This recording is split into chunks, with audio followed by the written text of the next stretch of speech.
Namasté, chers toutes, chers tous. Voici la mission mystique des bases militaires étrangers sur votre terre. Et là, je m'adresse au peuple africain. Bienvenue à notre nouvelle émission, notre nouvelle randonnée de connaissances, notre nouvelle cycle et séquence de partage de connaissances authentiques. On m'appelle Sri Joseph Amandino. Je suis instructeur spirituel métaphysicien. Je suis dignitaire authentique de la tradition hermétique. Alors, je salue toute la hiérarchie spirituelle, je salue toutes les mères ascensionnées, je salue toutes ces consciences cosmiques, tous ces niveaux de conscience cosmique qui gouvernent l'équilibre de la Terre. Alors, qui gouvernent l'équilibre de la Terre et qui gouvernent notre monde, le monde dans lequel nous sommes.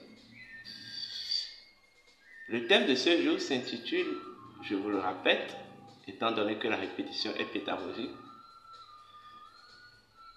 voici la mission spirituelle des bases françaises, des bases militaires sur votre terre, les bases militaires étrangères sur votre terre, sur vos terres ou sur vos territoires, dans vos territoires. Chaque chose physique a une contrepartie spirituelle. Et la contrepartie spirituelle est même la racine, le pourquoi d'être de la chose. C'est de la même manière que chaque chose spirituelle doit avoir une contrepartie matérielle. Et cette contrepartie matérielle est censée prouver, représenter, de façon factuelle ou dans une dimension plus ou moins factuelle, cette chose-là. Vous voyez largement la différence? C'est-à-dire, lorsque vous prenez une chose qui est physique, qui est matérielle, c'est forcément une contrepartie spirituelle ou cachée. Parce qu'en réalité, elle vient de cette contrepartie spirituelle et cachée là. C'est cette contrepartie spirituelle et cachée qui demeure sa racine. Par contre, tout ce qui est spirituel a forcément une contrepartie, ou doit, voilà le mot, doit avoir une contrepartie matérielle et physique. Est-ce qu'on me comprend? C'est ce qui fait, en fait, c'est cette contrepartie matérielle et physique qui vient confirmer, qui vient prouver, qui vient, je vais dire, représenter de façon factuelle cette chose-là. Est-ce qu'on me comprend? Parce que, comme le dit le principe égyptien, toutes les forces doivent constamment s'équilibrer. Toute chose qui répond à une loi ou à un principe est une force. Donc quand je prends exemple, une chose qui a une contrepartie, qui est une contrepartie spirituelle, étant donné que le spirituel est un principe doté de loi, on peut dire que cette chose est une force. Et en fait, cette force doit s'équilibrer constamment. Et pour son équilibre, il faut qu'il s'auto-crée, il faut qu'il crée, je vais dire, une contrepartie physique, matérielle ou factuelle. Donc, vous deviez forcément, pour comprendre les choses matérielles, il faut que vous retrouviez leur essence. Et leur essence, c'est leur identité. C'est leur contrepartie cachée. C'est dans cette contrepartie est codifiée l'intelligence même de la chose. Est-ce que vous comprenez? En fait, la matière, ou tout ce qui est matériel tangible, tout ce qui est factuel, ne sont que des agrégats d'une intelligence codifiée dans une identité profonde et cachée. Vous voyez? Donc, en fait, l'eau, l'élément eau que vous voyez, c'est un exemple, véhicule et énonce une intelligence profonde codifiée dans l'identité de l'eau. Donc, c'est en cela qu'on dit que les choses qui sont matérielles, factuelles et tangibles ne sont que des agrégats, des réalités plus grandes, des réalités plus profondes, des réalités plus pointues. Vous voyez? C'est ce que les ancêtres avaient compris. Voilà le pourquoi vous allez constater que quand vous rentrez dans l'animisme, lorsqu'on parle de divinité, c'est impératif aux ancêtres, pour les ancêtres, de l'ériger, c'est-à-dire de lui créer un autel, parce que la divinité est en tant que principe, en tant que force. Donc, étant donné que nous sommes dans un monde physique, dans un monde matériel, il faut en quelque sorte lui trouver une contrepartie factuelle pour l'équilibrer. Pour canaliser son équilibre. Vous voyez?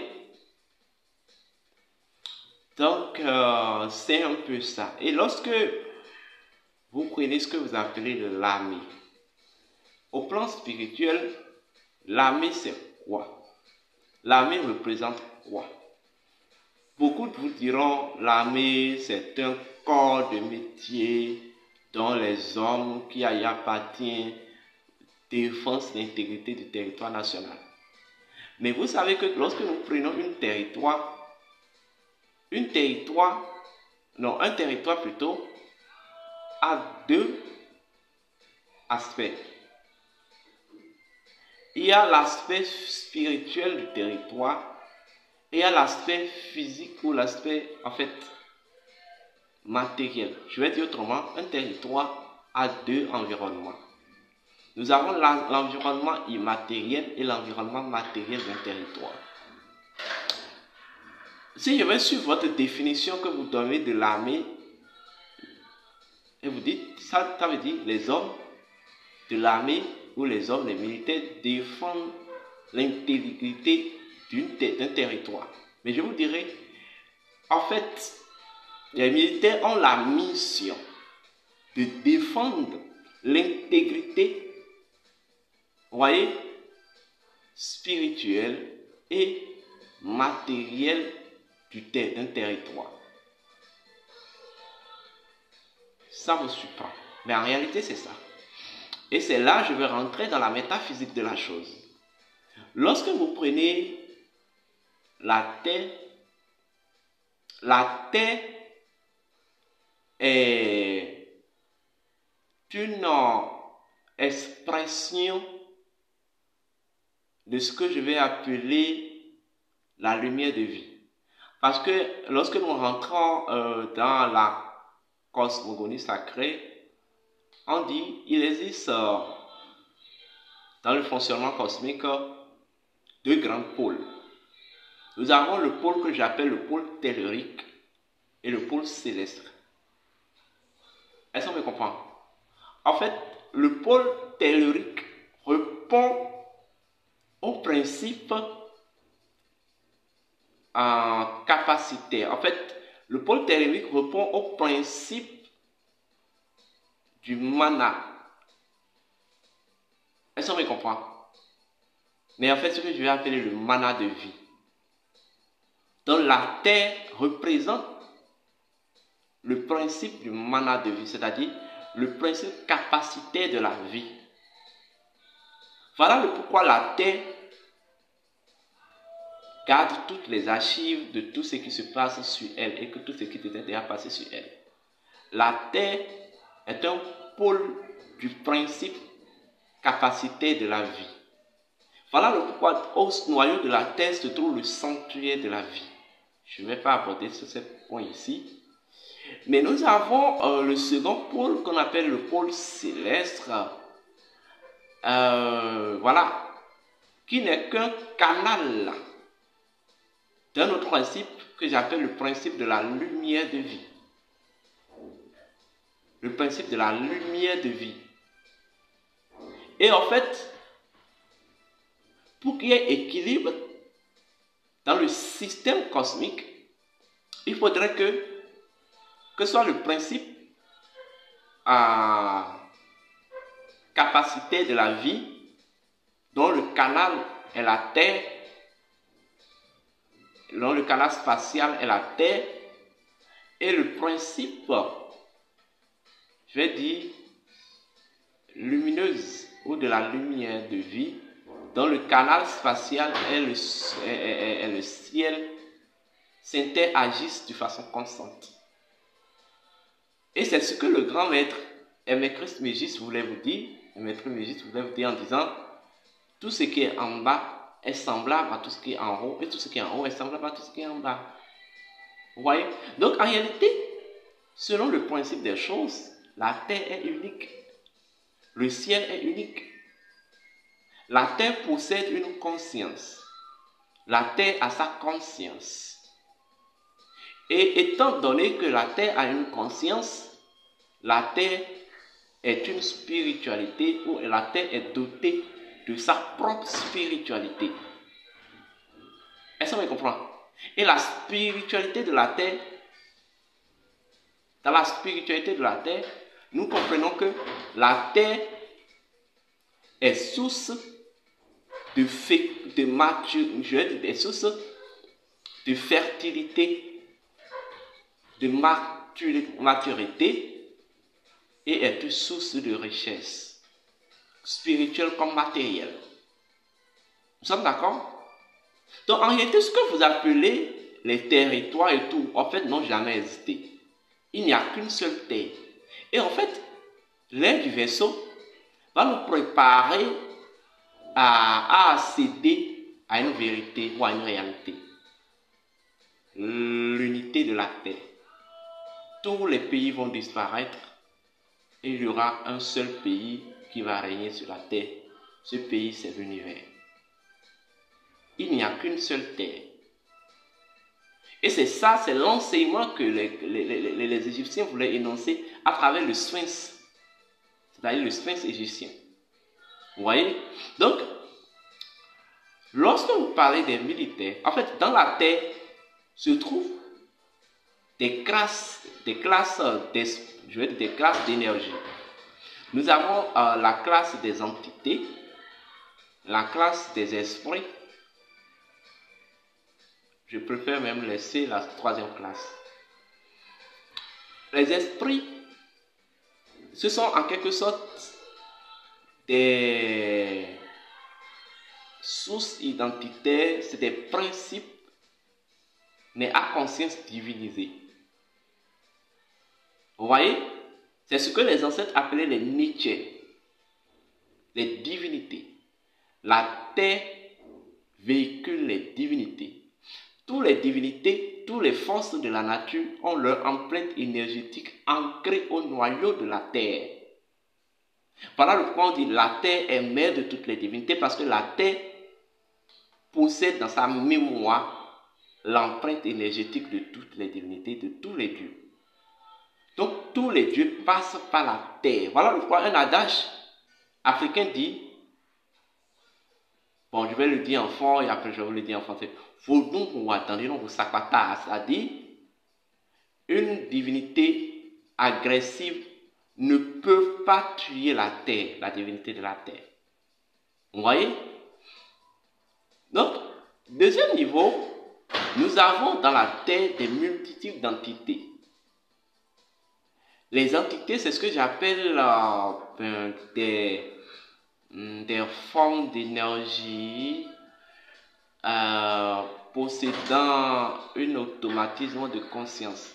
Des formes d'énergie autonomes mais possédant un automatisme de conscience, c'est-à-dire possédant une récurrence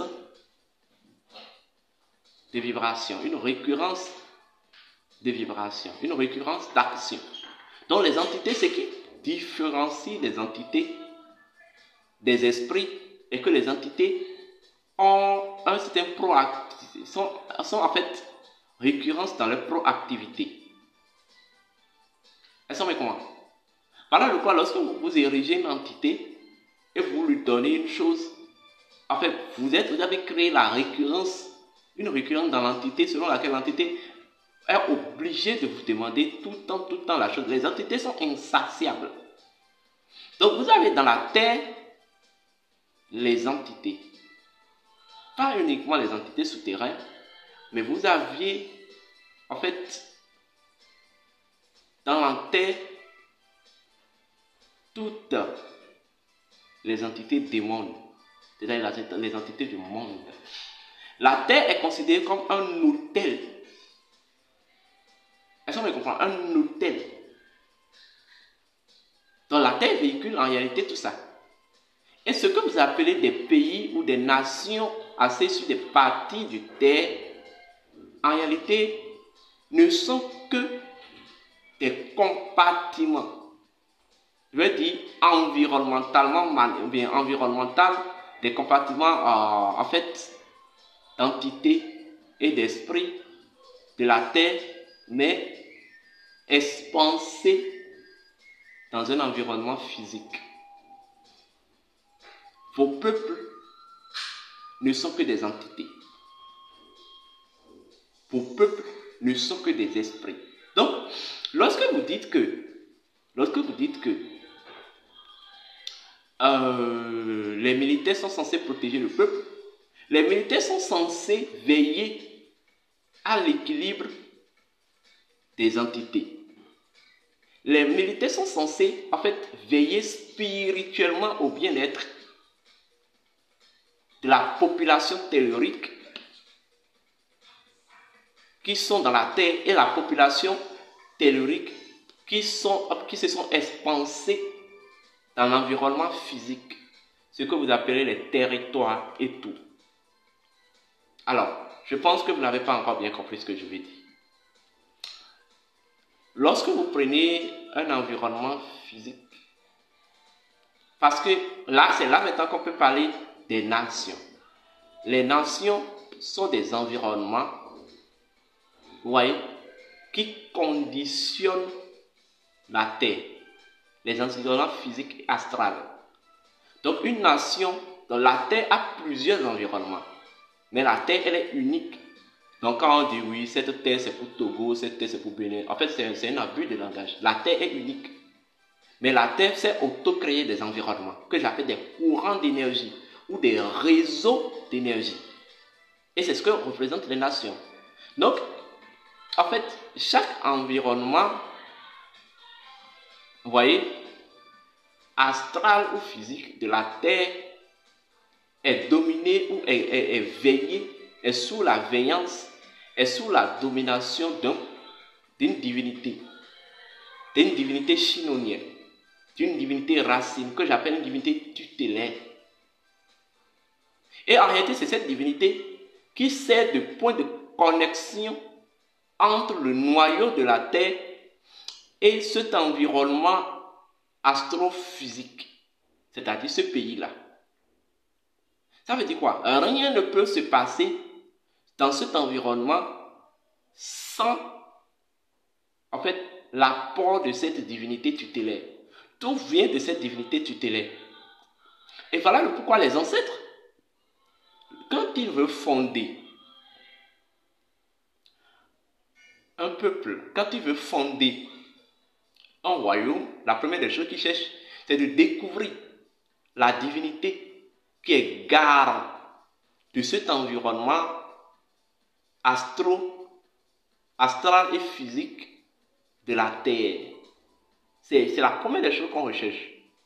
Alors, c'est de la même manière que les envahisseurs, toute personne qui veut coloniser, et même depuis l'Égypte antique, c'est ça, dans les guerres de sécession, lorsqu'on va conquérir un environnement, la première des choses qu'on fait, on cherche, c'est de chercher d'abord à conquérir le trône de la divinité tutélaire de cet environnement. C'est-à-dire de détrôner la divinité qui est garante de cet environnement. Et c'est, en fait, Lorsque ça c'est fait, le reste là, on n'en parle plus. Tout ce que vous voyez, les guerres et autres, non, ça cela ne veut rien dire. Mais la plus grande guerre se passe spirituellement. Donc, en fait, quelqu'un qui vient vous coloniser, il vous impose d'abord la divinité de son environnement. Et là, le déséquilibre est créé. Il impose dans votre environnement, il détrône votre divinité et il impose dans votre environnement la divinité de son environnement. Est-ce qu'on me comprend? Donc en réalité, lorsqu'il vous envoie, c'est là la vérité, quand vous envoie les bases militaires ne sont pas venues pour lutter contre le djihadisme, c'est faux. Ça a été toujours faux. Les bases militaires ne sont pas venues pour des intérêts physiques. Les bases militaires sont là d'abord pour servir aux intérêts spirituels. D'abord, les bases militaires sont là comme pôle de représentation de toute la hiérarchie occulte et mystique de la nation qui veut vous coloniser. C'est ce que vous ne savez peut-être pas.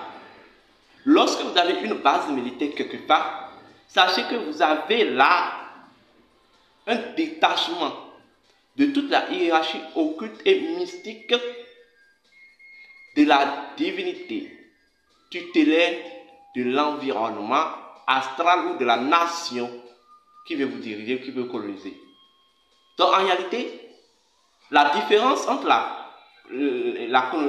période précoloniale ou la période coloniale et aujourd'hui est que on a juste en 1960 raconté des conneries, les pays africains sont indépendants, et c'est fini. Sinon, il n'y a pas de différence. Étant donné qu'il y a toujours des bases françaises, les bases en tout cas françaises, américaines, je ne sais pas, étant donné qu'il y a toujours des bases étrangères sur vos terres, la colonisation est toujours là. Parce qu'en réalité, il y a toujours un détachement de la hiérarchie occulte et mystique de la divinité tutélaire de leur environnement qu'ils ont instauré là. Et cela est, en fait, quelle est leur vraie mission? Leur vraie mission, c'est de veiller à la continuité, vous voyez, la continuité de la dominance ou des rôles assignés à la divinité tutélaire qu'on a imposé maintenant à votre environnement. C'est ça. C'est ça. Vous ne pouvez pas, c'est pas, bon, ça va servir à quelque chose, mais lorsque vous voyez que dans un pays, il y a une base installée quelque part, et arrivé à un certain niveau, les gens commencent à crier, oh, on n'en veut plus de ces personnes. Ne pensez pas que c'est ça qui va les enlever. C'est parce que dans le monde spirituel, surtout dans le monde astral, dans le même environnement, il y a eu des luttes qui les a fait parvenir au départ de cette base-là. C'est à cause de ça que vos luttes physiques peuvent marcher. Vous avez l'impression que des fois que ça marche. C'est un enjeu plus ou moins très spirituel. Et deuxième niveau, les militaires sont garants de la loi. La première vertu qui caractérise un militaire, c'est la loyauté. Les militaires sont garants de la loi et sont garants du respect de la Maat et du Djed. La Maat et le Djed sont les deux piliers qui fondent la maison de la vie. Et seul Horus rayonne dans la maison de Ré, la maison de la vie. Qu'est-ce que je veux dire par là? En réalité, le côté occulte du corps militaire, c'est ce que vous appelez les sorciers, les adeptes sorciers. Oui. Oui. Le côté occulte du corps militaire, c'est ce que vous appelez les adeptes sorciers. En fait, tous les militaires doivent être normalement des sorciers. si longtemps qu'ils ne sont pas sorciers, ils ne sont pas initiés à la véritable sorcellerie, alors ils vont faire des compromissions d'intérêt. Et c'est ce que font les militaires aujourd'hui. Le militaire ne doit pas s'impliquer dans l'injustice. C'est pas possible. Et c'est, en fait, c'est le rôle que les sorciers jouent en réalité. Je parle des sorciers. Vous entendez bien, les sorciers. Oui, c'est ça. Est-ce qu'on me comprend? Donc, il faudrait en réalité réinitier le corps militaire à la véritable sorcellerie. Là, ils sont outillés, ils sont investis dans leur vraie mission. Parce que en réalité, lorsque vous êtes militaire, il y a votre âme qui est mise dans les exercices sorciers et dans les mondes intérieurs. C'est ce que vous ne savez peut-être pas. La seule différence, c'est que la conscience n'y est pas. Parce que vous n'êtes pas formé à ça. Donc, en réalité, les militaires sont faits pour, en fait, diriger, sont faits pour, en réalité, défendre la maison d'Horus, la maison de la vie plutôt. Oui. Quand tout va mal, les militaires sont censés ramener l'ordre. Parce que c'est eux qui défendent la mat. C'est eux qui défendent le jet. C'est comme les sorciers. C'est comme les sorciers en réalité. Parce qu'en réalité, vous ne pouvez pas étudier la maths si vous n'êtes pas initié à la sorcellerie. Et en fait, l'étude fondamentale de la maths, c'est l'initiation à la sorcellerie. Il y a des choses que je vais faire. Quand je vois les gens sur les réseaux, je dis, il faut qu'on crée la maths, il faut qu'on revienne à la maths. Et au même moment, c'est cette personne-là, dans leur ignorance, qui dit qu'il veut combattre la sorcellerie. C'est du n'importe quoi, c'est du pipeau. Vous ne pouvez pas combattre la sorcellerie. Au même moment, vous dites que vous voulez être initié à la maths. Vous ne savez peut-être pas ce que c'est que la maths. Mais c'est ça. C'est ça. Quand vous êtes militaire, sachez que vous avez d'abord une mission plus ou moins universelle, après une mission peut-être nationale. Et en fait, vous êtes défenseur à deux niveaux. Vous devez défendre et faire respecter la maths et le jet au plan spirituel, défendre et faire respecter la maths et le jet au plan matériel. Maintenant, qu'est-ce qui se passe?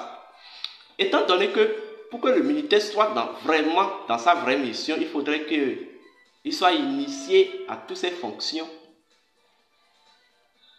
Ils ont dû faire quelque chose, ces impérialistes. Ils ont coupé du corps militaire l'aspect occulte. Étant, si vous êtes coupé de votre racine, eh bien oui, vous pouvez foutre la merde. Donc, comme ce que vous appelez corps militaire aujourd'hui, il n'y a plus la fonction sorcière dedans. En fait, les militaires maintenant peuvent servir aux intérêts égoïstes. Les militaires peuvent maintenant foutre la merde. Les militaires maintenant peuvent en fait permettre la compromission des intérêts de l'univers. Sinon, les militaires ne sont pas faits pour ça. Voilà pourquoi il faut réinitier les militaires à la sorcellerie. Là, ils vont jouer leur vrai rôle. Quand vous voyez un militaire qui est en train de corrompre, sachez que c'est un faux militaire. Et en fait, lorsqu'il va se retrouver sur le territoire de l'invisible, après sa mort, sa conscience lui rendra compte de ses erreurs. Je vous remercie, likez la vidéo et que les bénédictions soient.